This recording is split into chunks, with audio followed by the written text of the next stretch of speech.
के द्वारा आयोजित सरना धर्म प्रार्थना सभा में उपस्थित हमारी माताएं, बहनें और समाज के गणमान्य हमारे सभी अभिभावक, बुद्धिजीवीगण और हमारे समाज के कुछ खास हमारे सहयोगी साथीगण और इस सरना धर्म प्रार्थना सभा के आयोजनकर्ता जैक्सन टोप्पो जी, अजित भगत जी, सुब्रत तिर्की जी, सुधीर तिर्की जी, ममता कच्छप जी, झिबरा बेग जी, राजेश तिर्की, राष्ट्रीय सलाहकार विश्वनाथ तिर्की जी और 7 स्टार एकेडमी के डायरेक्टर बिंदेश्वर जी और हमारे सोतो समिति के संरक्षक माथुरा कांडिल जी, शिवा कच्छप जी, बहन कमले जी और हमारे इस हेहल जो सरना स्थल है, पूजा स्थल है, इसके हमारे पहान पुजार महतो मुंडा बनभरा कोटवार, आप सबों को मेरे ओर से शुभकामनाएं। जय धर्मेश, जोहार। आज आपके इस स्थल में आके मुझे बड़ी ही प्रसन्नता हो रही है, खुशी हो रही है। और जैसा कि मैंने इस जगह के बारे में सुना है कि लगभग 2 एकड़ से ऊपर जो हमारा सरना पूजा स्थल है, जो आप सभी लोग इस पूजा स्थल को बचा के रखे हैं, इसके लिए मैं हेहल वासियों को पुनः बधाई देता हूं। और शहर के बीच में, पूरे रांची शहर के अंदर में सभी जगहों पर इस तरह का जमीन 2 एकड़ का, 3 एकड़ का हमारा पूजा स्थल है, चाहे दरहादिश बली का हो, डाली कतारी, तमाम इस तरह के जो हमारी सामाजिक धार्मिक जो जमीन है बहुत जगह। लेकिन यहाँ पर जो मैं देख रहा हूँ काफ़ी सुरक्षित है और मुझे लगता है कि आने वाले दिनों में यह जगह और भी साफ सुथरा होगा, काफ़ी अच्छा होगा। क्योंकि मैं कई जगहों पर देश विदेश जाकर मैं घूमते रहता हूँ, देखते रहता हूँ और हम सबों का एक प्रयास है कि हमारा समाज आज से नहीं, आदिकाल से सुसज्जित था, संगठित था और सभ्यता का विकास जो हम कहते हैं कि सिंधु घाटी, मोहनजोदड़ो, हड़प्पा, तब से लेके आज तक जो हम आदिवासियों की जो सभ्यता है, तो हम विकसित भी थे और सभ्य भी थे। आज आदिवासियों के बारे में जो कहा जाता है और इस बात को कि आदिवासियों को मुख्य धारा में लाना है, लेकिन यदि आदिवासियों की अगर जीवन शैली को देखा जाए, हमारी सभ्यता, हमारी संस्कृति, हमारी परंपराएं, हमारी भाषा, हमारे रहन सहन, खान पान, बोलचाल, इन सारी चीज़ों पर यदि अध्ययन लोग करते हैं और उस पर एक ही निष्कर्ष निकल के आता है कि दुनिया का अगर कोई सभ्य समाज था तो वो आदिवासी समाज है। कई ऐसे चीजें हैं जो आदिवासी समाज को महान बनाता है, चाहे हमारे धार्मिक पूजा अनुष्ठान हो, नेकचार हो, हमारा पर्व त्योहार हो, इतना समृद्ध हमारा व्यवस्था है और उस व्यवस्था के अंदर हम सभी लोग युगों युगों से, पीढ़ी दर पीढ़ी, पुरखा दर पुरखा हम अपनी व्यवस्थाओं से चलते आ रहे हैं। और इसलिए मैं अपने समाज पर बड़ी गर्व करता हूं और मुझे लगभग 32 साल हो गए इस समाज को इस समाज के अंदर में काम करते हुए, और मुझे बड़ी खुशी होती है, बड़ी प्रसन्नता होती है अपने लोगों को मैं बहुत अगर थोड़ा बहुत भी जगा सकूं और लोग अपनी सभ्यता अपनी संस्कृति के अनुसार अगर जीवन यापन कर सके, यही हमारा प्रयास रहता है। और इसलिए मैं जहां भी जाता हूं यही कहता हूं कि हमारा समाज धर्म से धनी, कर्म से धनी और धन से धनी है। झारखंड का कोना कोना आप देख लें, चाहे झारखंड की जिसे हम सरना माँ कहते हैं, इसके धरती के कोख में, यह धरती माँ के आंचल में प्रकृति छटा जो माँ सरना बिखेरे है, और धरती माँ के कोख में खनिज संपदाओं से भरा पड़ा है। लेकिन क्या कारण है कि हम आदिवासी या हम आदिवासियों के बारे में जो देखा जाता है या जो हम सुनते हैं या हमारे साथ जो व्यवहार हो रहा है पूरे देश में या पूरे दुनिया में,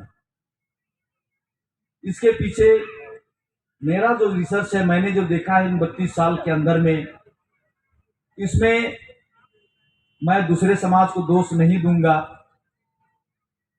अपने ही समाज के अंदर में जो कमियां हैं, अपने समाज के अंदर में जो गलतियां हैं, जिसके कारण हम समृद्ध होते हुए भी, चाहे वो धर्म से हो, कर्म से हो, धन से हो, एक एक चीजों पर हम धनी हैं, समृद्ध हैं, इसके बावजूद भी आज का जो स्थिति है, परिस्थिति है, अपने ही घर में, अपने ही गांव में, अपने ही टोला में, अपने ही शहर में, अपने ही राज्य में हमारी जो स्थिति है वो दूसरों के कारण से नहीं, अपने कारण से। और ये कारण हम सबों को ढूंढना होगा। और जो सरना धर्म प्रार्थना सभा का जो हम लोगों ने इसका शुरुआत किया था मुड़मा शक्ति स्थल से, और हमारे इस कार्यक्रम में स्टार्ट करने से पहले हमारे बीच महामानव स्वर्गीय कार्तिक बाबा, विक्राम बाबा, रामकुजुर बाबा, जो हमारे समाज के लिए एक दिशा देकर गए, उनके बारे में जो हम लोग सुनते हैं, जानते हैं कि गांव-गांव में जाकर धार्मिक सभा का आयोजन वो लोग करते थे।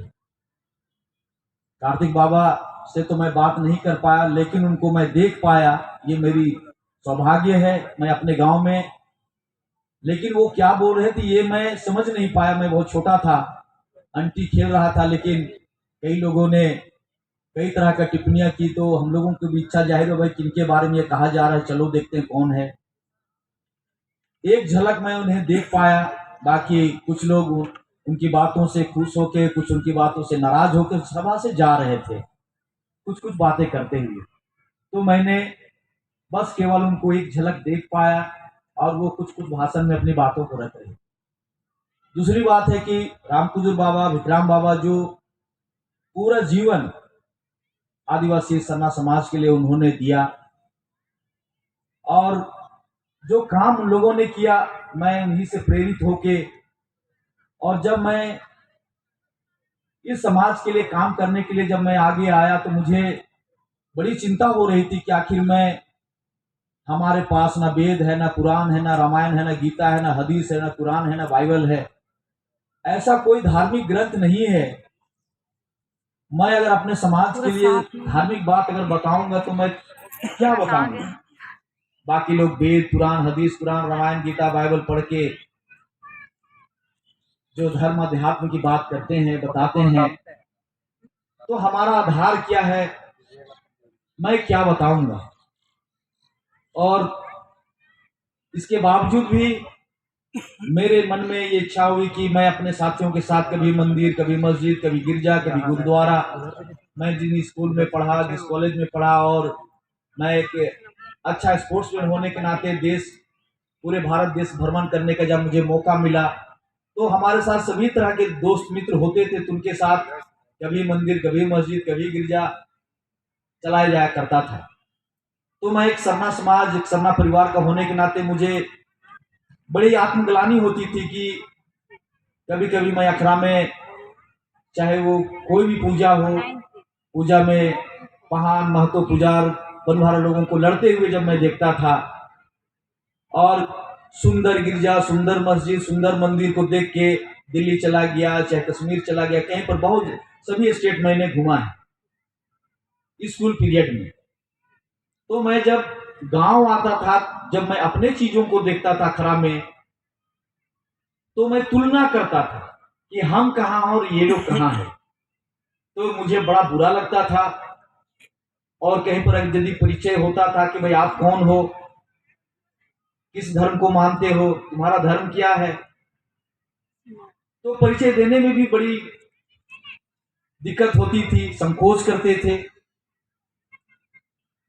और इन सारी चीजों को देखने के बाद में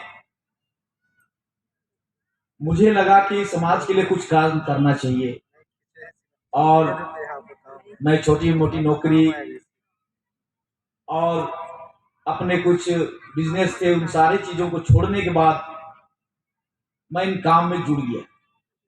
और निरंतर ये हमारा 32वां वर्ष है जो मैं इस सरना समाज के लिए समय दे रहा हूं, काम कर रहा हूं। और इस बीच में मुझे कैंसर बीमारी से भी मैं अभी लड़ रहा हूं। पूरी तरह से मैं ठीक अभी भी नहीं हुआ हूं। मेरा इलाज हर एक 6 महीना में मैं भेलोर जाता हूं इलाज के लिए। आप सबों की दुआ, मां सरना की कृपा से आज मैं आपके बीच में हूं। और निरंतर आज कल ही मैं 12 तारीख को मैं असम बॉर्डर में बड़ा कार्यक्रम था।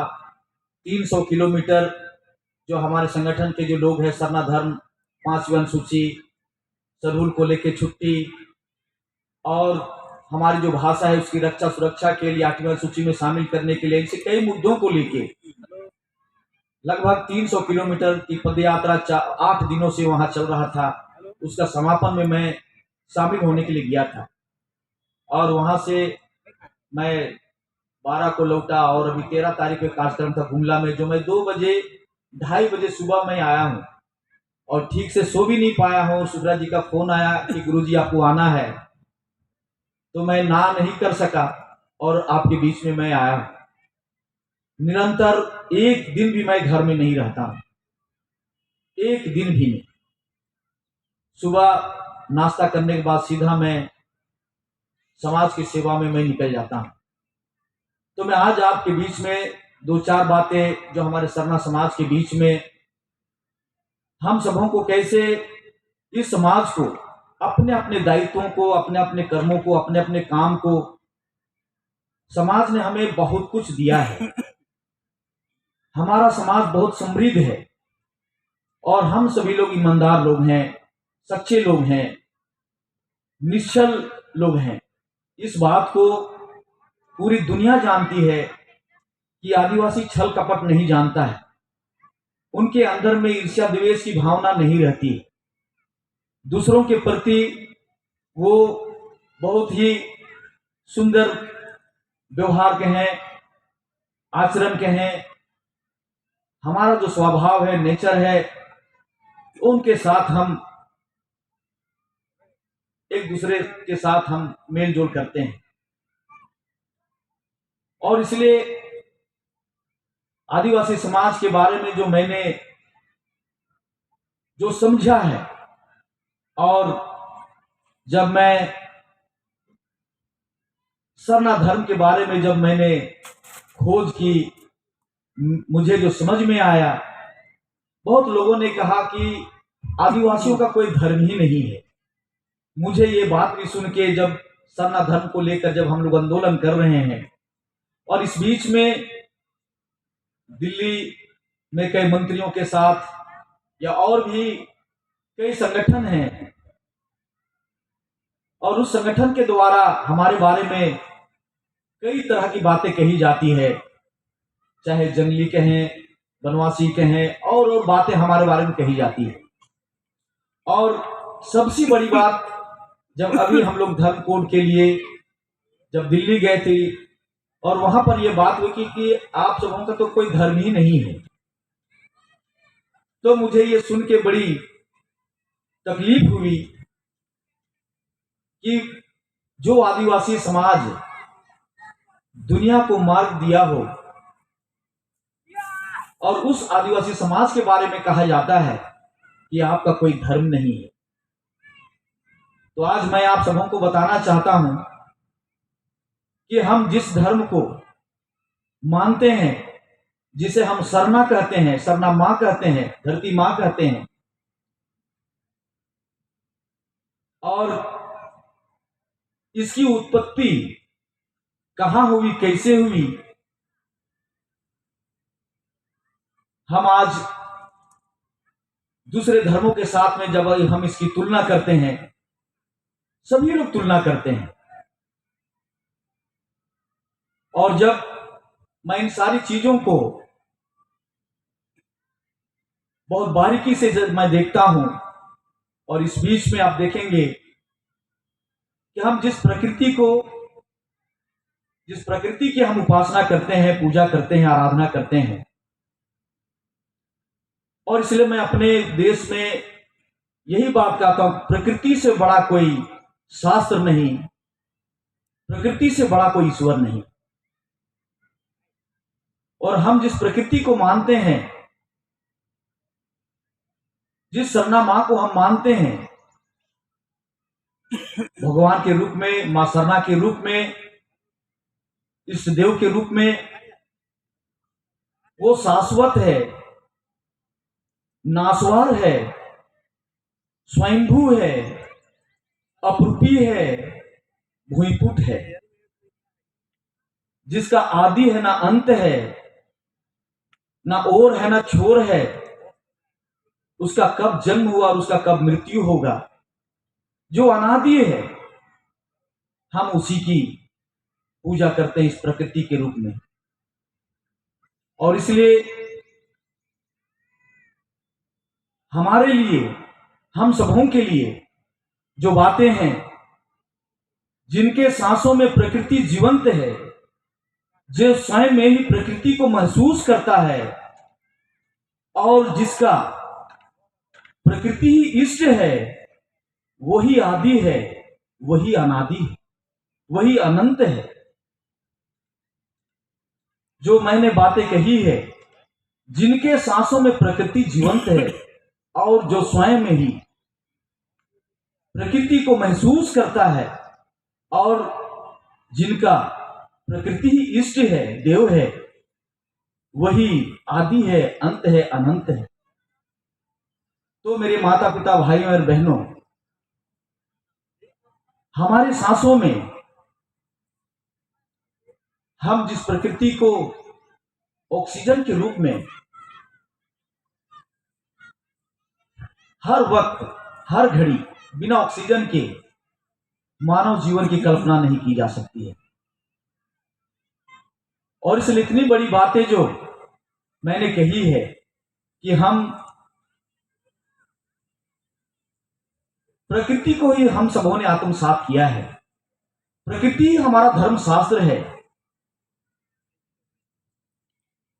और हम जिस प्रकृति को मानते हैं, बड़े ही सिंपल शब्दों में मैं आप सबों को बताना चाहता हूं कि सूर्य का धर्म क्या है, उसका कर्म क्या है। हम जिस पेड़ की बात करते हैं, उसका धर्म क्या है, उसका कर्म क्या है।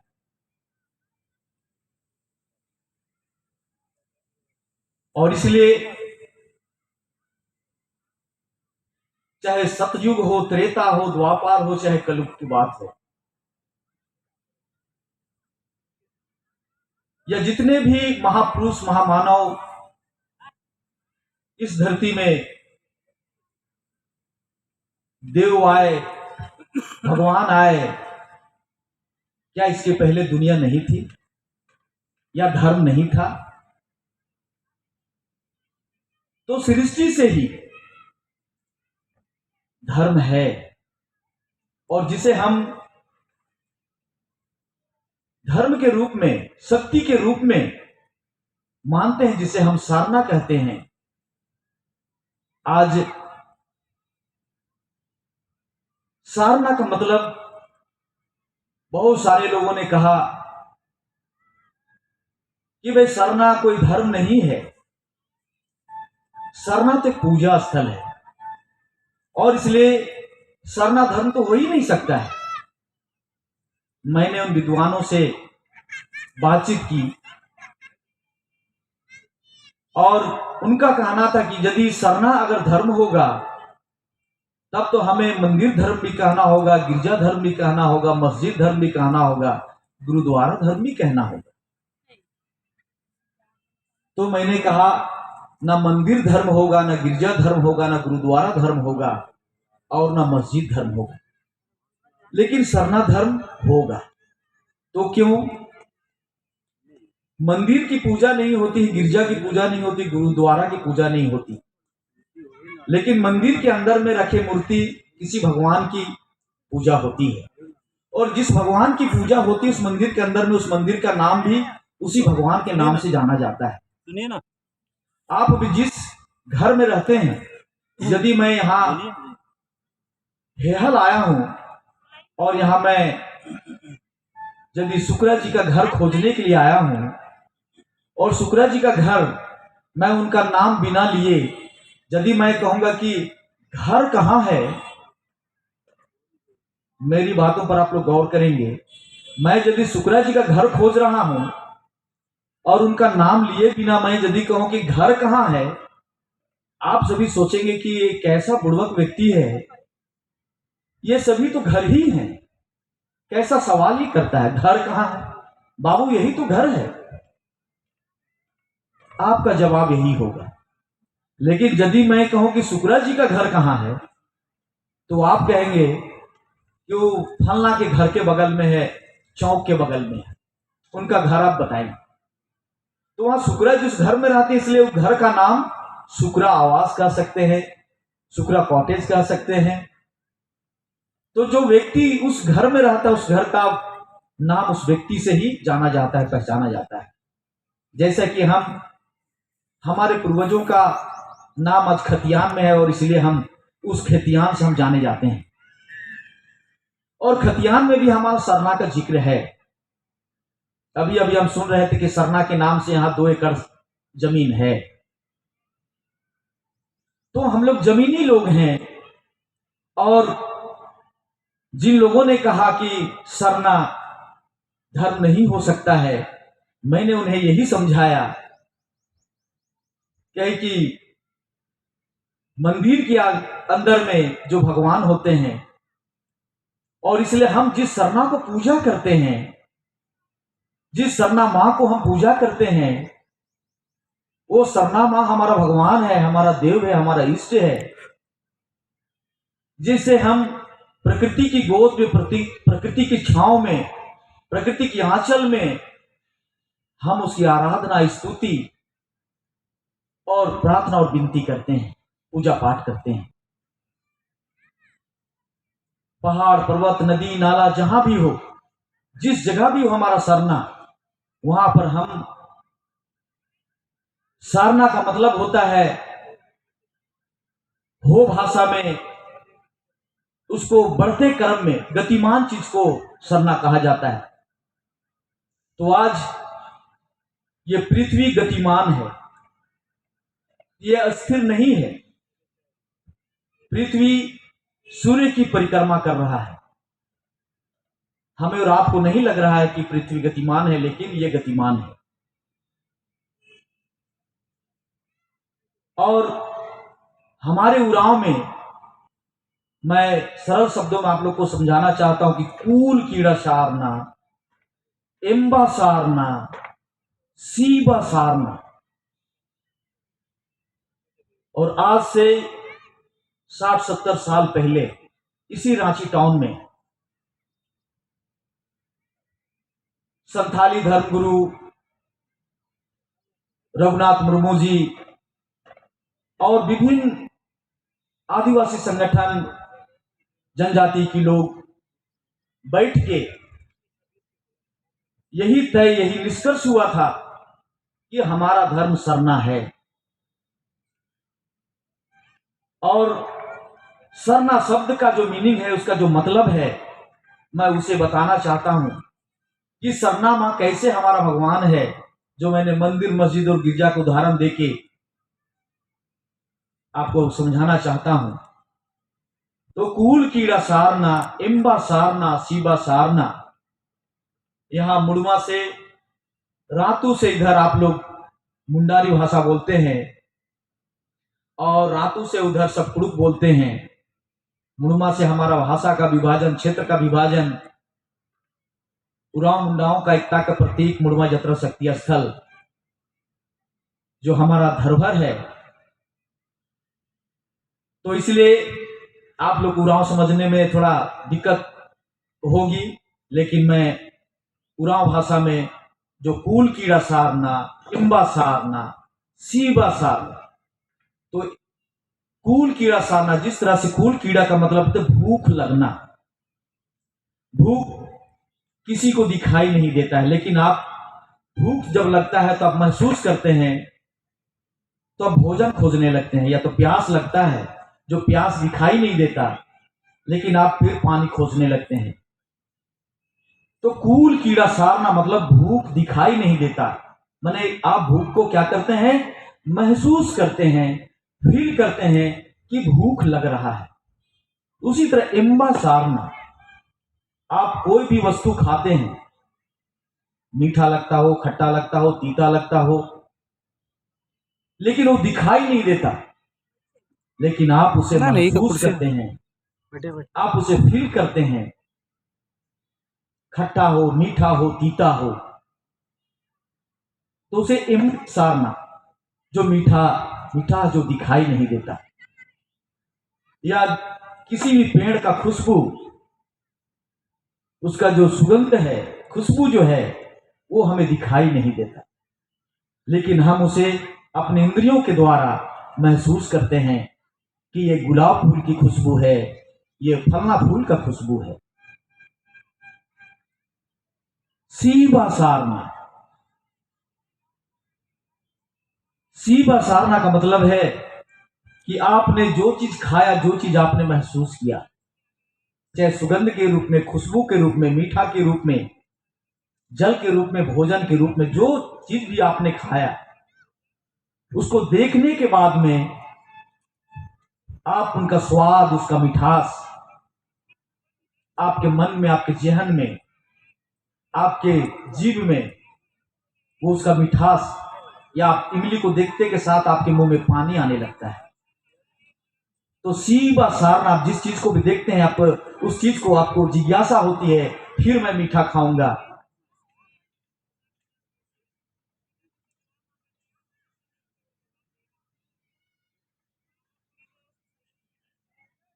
उसे दोबारा खाने की, पीने की इच्छा होती है। तो कूल कीड़ा सारना, इम्बा सारना, सीबा सारना, तो हम लोग अपने पहान, पुजार, महतो, मुंडा, पनभरा, कुटवार, सभी पूरे गांव के लोग करम में, सरहुल में, हमारे सभी पर्व त्योहार में, पहान पुजार की अगुवाई में, हमारे धर्मगुरुओं की अगुवाई में, साल वृक्ष के नीचे, कर्म वृक्ष के नीचे, कर्मडाल के साथ, कर्मदेव के साथ हम लोग प्रार्थना करते हैं। और जैसे ही आप अपने शरणा स्थल में अपने इष्ट, अपने देव को जब प्रार्थना करते हैं, मन, शरीर, आत्मा से जब आप पुकारते हैं, तो आपके मन और शरीर में, आपकी इंद्रियों से ऐसा आप फील करते हैं, ऐसा महसूस करते हैं कि कोई चीज आपके अंदर में प्रवेश कर रहा है। जो लोग भी भजन करते हैं, प्रार्थना करते हैं, विनती करते हैं, ऐसे समय में एकाग्रचित्त होकर पूरे मन से, तन से जब आप प्रार्थना करते हैं पेड़ के नीचे में, तो आपको लगता है कि कोई वस्तु या कोई चीज आपको छू रहा है, आपके अंदर में प्रवेश कर रहा है, ऐसा आप फील करते हैं। उसे ही हम क्या कहते हैं, सारना। चाहे आप खुशबू को फील करते हैं, मिठास को करते हैं, और उसी तरह जब आप प्रार्थना करते हैं तो आपका शरीर में कंपन आने लगता है, आप कांपने लगते हैं। कर्म में एक विशेष गीत गाया जाता है, और उस गीत गाने में आदमी अखड़ा में भरनी होने लगता है। बहुत सारे लोग अभी पूजा पाठ जब होता है, अनादि प्रार्थना होता है, तो जब भरनी होने लगता है, कई लोग कहते हैं कि क्या हो रहा है, कुछ लोग घबरा जाते हैं और भरनी होने के साथ बहुत लोग पेड़ के ऊपर चले जाते हैं। आपको लगेगा कि आप डर जाएंगे, कभी कैसे उतना ऊपर पेड़ में चला गया और चढ़ गया। बूढ़ी औरत हो चाहे बच्चा हो, देख के आप सोचेंगे कि ये कैसे उतना ऊपर चला गया चोटी में। लेकिन उसके अंदर में कौन सी शक्ति है, कैसे उतना ऊपर वो चला गया। आंख उसका बंद है और ऊपर चला गया। आपने पहाड़ चुनाव को देखा होगा, पता नहीं, अब इस शहर में तो हमको लगता है सांप सी हो गई होगी। आज ही मैं अपने गांव में पहाड़ की जब बदली हो रही थी और सूप नहीं बैठा है हमारे गांव में, तो उसको लेके थोड़ा झगड़ा हो रहा था कि अगर गांव उठ गया है, पहाड़ का चुनाव हो गया है, हम लोग माघ महीना में करते हैं, तो अभी तक सूप बैठ जाना चाहिए। गांव उठा हुआ है, देवता जागे हुए हैं, तो आंखों में पट्टी बांधा जाता है और आह्वान किया जाता है। और आंखों में पट्टी जिस व्यक्ति को बांधा जाता है, कोई भी व्यक्ति हो, और जब मंत्र उच्चारण किया जाता है, भगवान की जब पुकार की जाती है, तो उसके अंदर में एक कंपन, एक शरीर मां सरना का वास होता है, वो पट्टी बांधे हुए और वो चलने लगता है। और इसीलिए हमारे खतियान में भी लिखा हुआ है, पहाड़ के बारे में कोई भी चुनाव होता है, पई रंगा द्वारा हर तीसरे साल में पहाड़ की बदली, ये खतियान में ही लिखा हुआ है। और उसी परंपरा की निर्वाहन आज भी हमारे लोग करते हैं। हमारे समाज में झगड़ा का कहीं जगह ही नहीं है। हमारे पूर्वजों ने एक भी जगह झगड़ा का नहीं छोड़ा है, लड़ाई का कोई जगह ही नहीं है। चाहे वो शादी, 4 हमारा संस्कार है, जन्म संस्कार, विवाह संस्कार, मृत्यु संस्कार और पर्व और त्योहार। इन 4 संस्कार जो हमारा है, इसमें कहीं पर अगर किसी तरह का कोई लड़ाई झगड़ा की भी बात हो, तो उसमें केप नखर का बोलते हैं, झगड़ा और विवाद को निपटारा करने का समय, और उसमें बूढ़ा बुजुर्ग लोग बैठते हैं और खाना पीना होता है। शादी ब्याह में, पर्व त्योहार कोई भी अगर हुआ हो, तो लोग बैठ के खाते पीते और निपटारा हो जाता है, खाते पीते के साथ निपटारा। ऐसी सुंदर व्यवस्था हमारे समाज में बनी हुई है। तो सूप आंख से बांध के हमारे पहाड़ पुजार की चुनाव की जाती है। हम लोग लोकतांत्रिक लोग हैं, संविधान को अच्छी तरह से समझते हैं, नियम और धर्म को हम लोग समझने वाले लोग हैं। हम सभी आदिवासी सभ्य लोग हैं। हजारों हजार वर्ष पहले हमारी सभ्यता के विकास हो चुकी है, लेकिन आज हम अपने ही चीजों को नहीं जानने, नहीं समझने के कारण आज जो परिस्थिति है, आज जो हमारी स्थिति है, इसलिए हम सबों को समझना होगा कि जब तक हम अपने सरना धर्म के बारे में, नेक चार के बारे में नहीं जानेंगे। एक बार की घटना में पहाड़ चुनाव की बात को बता रहा हूं, थोड़ा समय आप लोग से समय लेना चाहता हूं, क्योंकि आज मैं आपके बीच में आया हूं, पता नहीं कई साल बाद आऊंगा, कोई गारंटी नहीं है। सभी जगह घूमता रहता हूं और जहां मुझे मौका मिलता है, मैं प्रयास यही करता हूं कि अपने समाज की जो हमें जिसके लिए जाना जाता है, जैसे मैंने कहा कि धर्म से धनी, कर्म से धनी और धर्म से धनी, और इसको मैं प्रमाणित करता हूं, प्रूफ करता हूं कि वास्तव में हम लोग धर्म और कर्म से और धन से धनी हैं। तो मैं इस सरना धर्म के बारे में जो मैंने कहा कि जिसका आदि है ना अंत है, ना जिसका ओर है ना छोर है, हम काल्पनिक नहीं और मानव रचित। इसीलिए मैंने कहा कि क्या त्रेता से पहले, द्वापार से पहले या कलयुग से पहले धर्म नहीं था? तो उसके पहले सतयुग था। तो कौन सा धर्म था?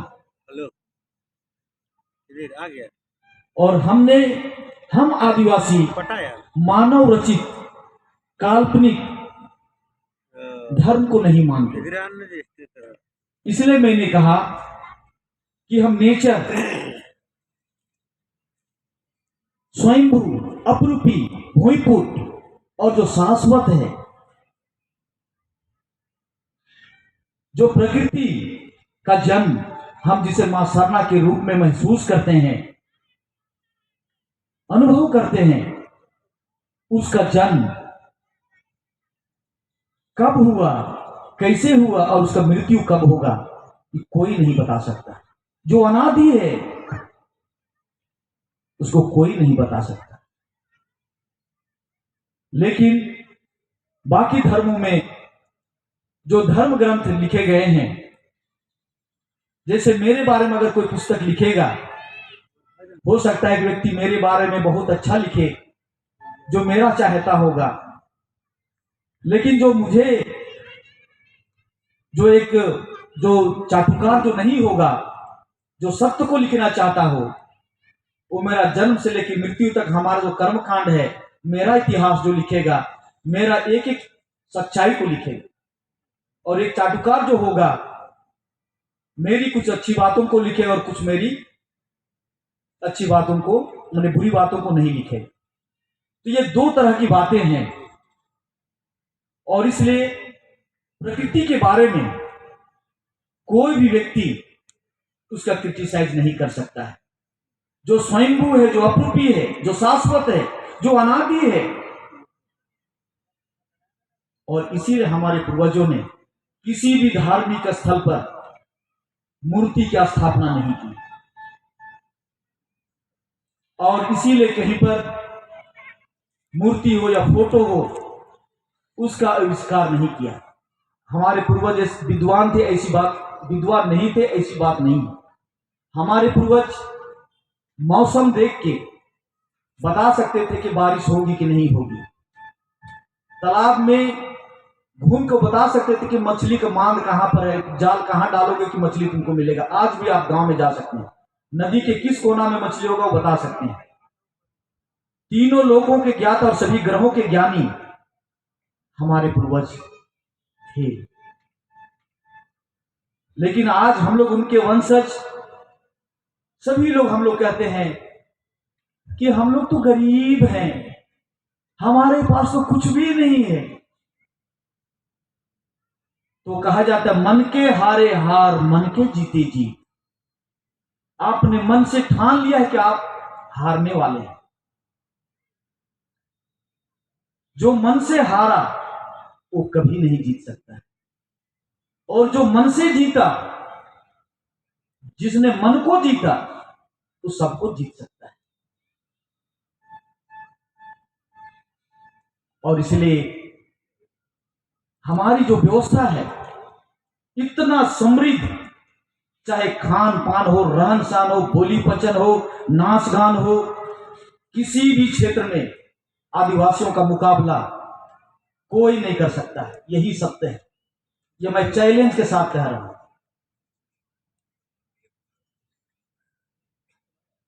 लेकिन इस बात को, और इसलिए पूरा अब क्षेत्र में चले जाएं,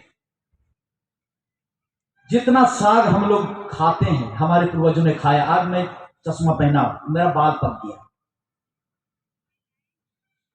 अब तो जन्म लेते के साथ लोगों में चश्मा लगता है और बाल पक जाता है।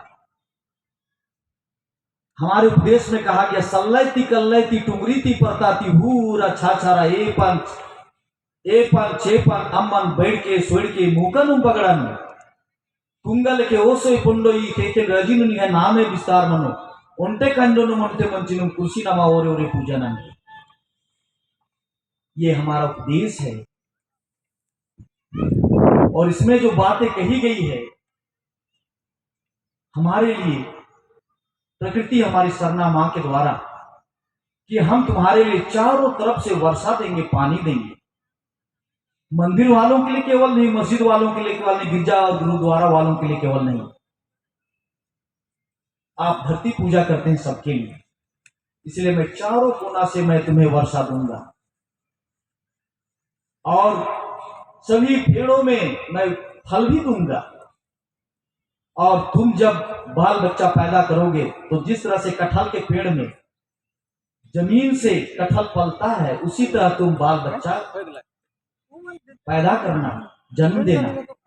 और एक दिन जिस तरह सीमल का पेड़ बहुत लंबा और बड़ा होता है, उसी तरह तुम बड़ा बनना, समाज में नाम कमाना, समाज को आगे बढ़ाना। और एक दिन तुम बूढ़ा होके जब बाल पकेगा तब तुम मरना, तब तुम्हारी मृत्यु होगी। ये धर्मेश सरनामा का आशीर्वाद है।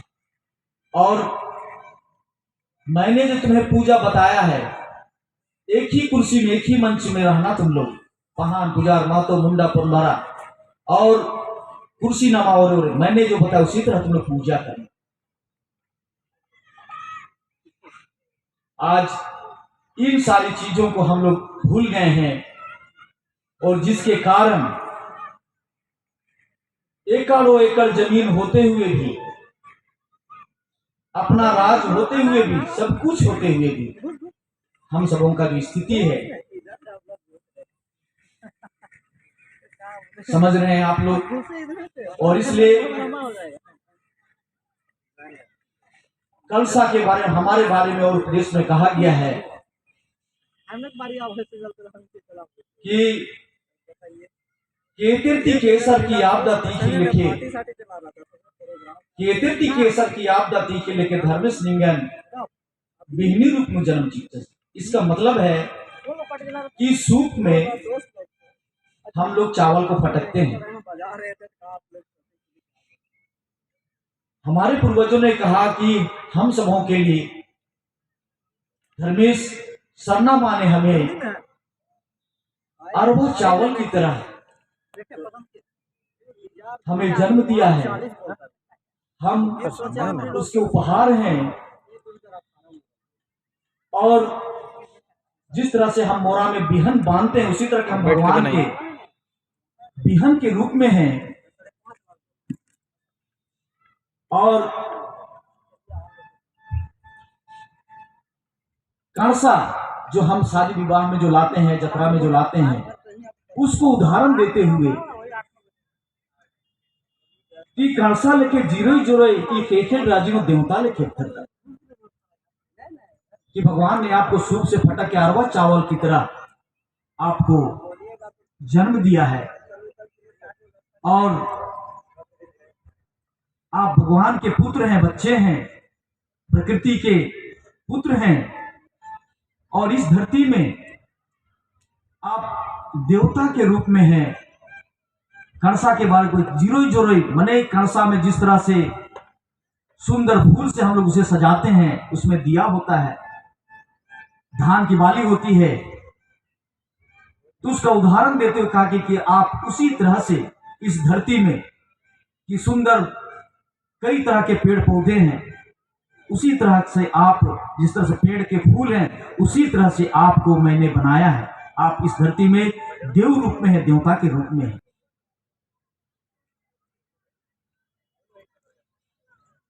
तो आज हम आदिवासी लोग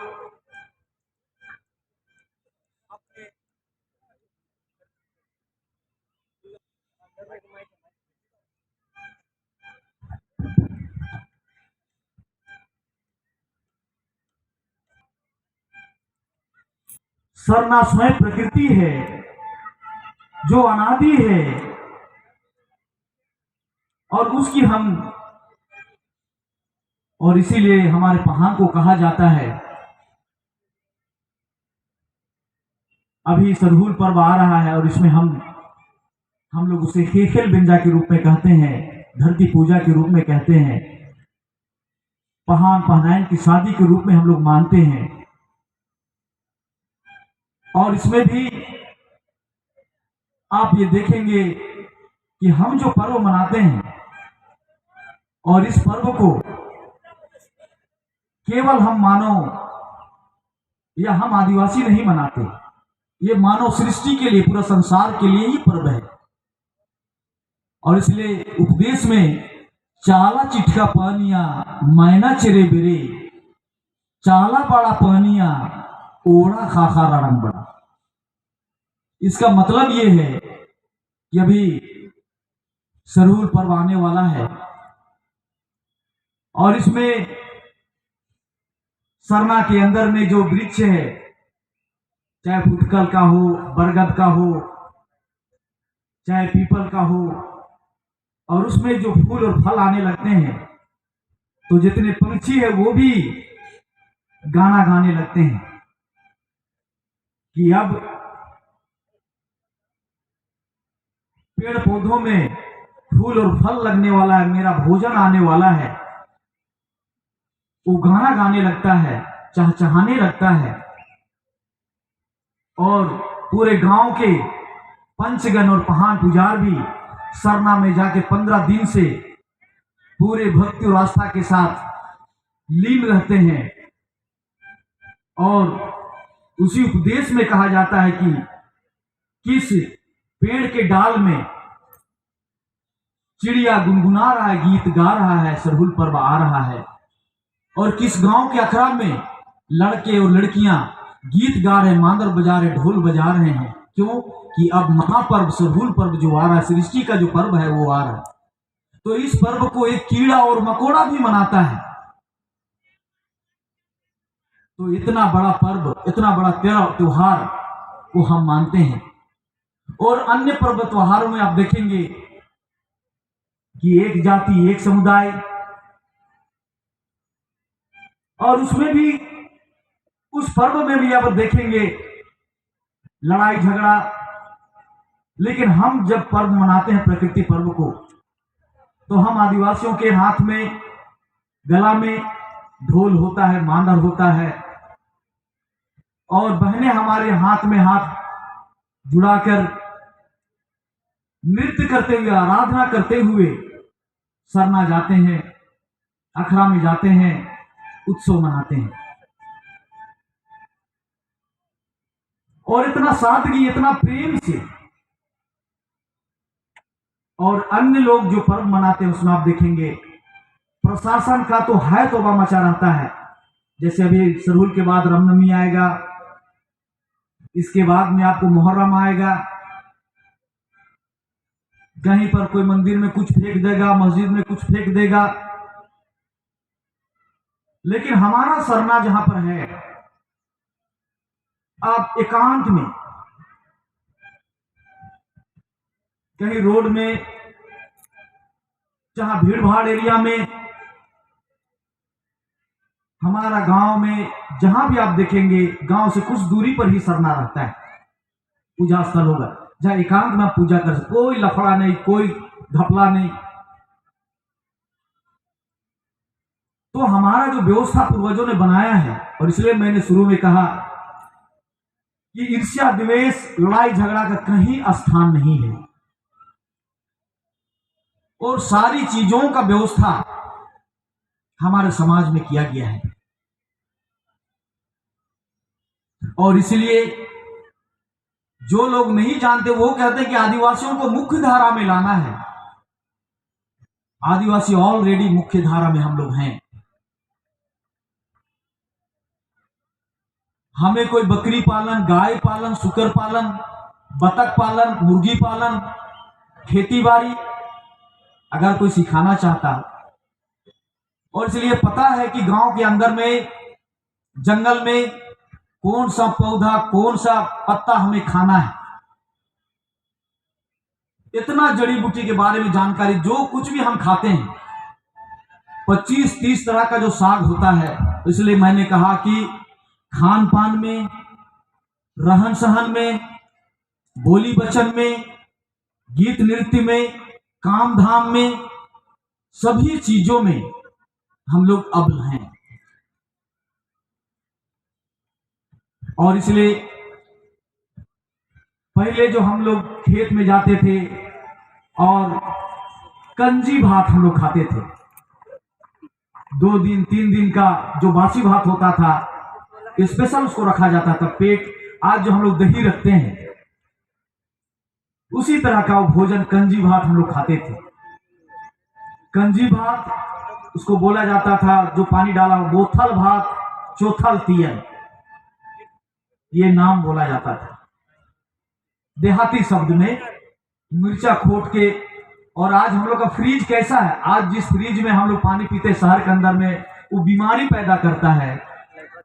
और हमारा फ्रिज आप लोग गांव में जाके देखें, चूल्हा जहां पत्ता से हम लोग जलाते हैं, लकड़ी से जलाते हैं, उसके ऊपर में कूड़ा बोलते हैं हम लोग, सखुआ पत्ता का बना रहता है। उसमें फुटकल साग, चाकोर साग, कांदा साग, ढेपा साग, सनई साग, चिमटी साग, भतुआ साग, सब तरह का साग का पूरा बना हुआ रहता है। और अभी गर्मी मौसम आएगा, भोजन आपका अच्छा नहीं लगेगा, टेस्ट नहीं लगेगा, तो आप वहां से निकालेंगे और भुर्ता बनाएंगे, फिर आप चटक से खाएंगे।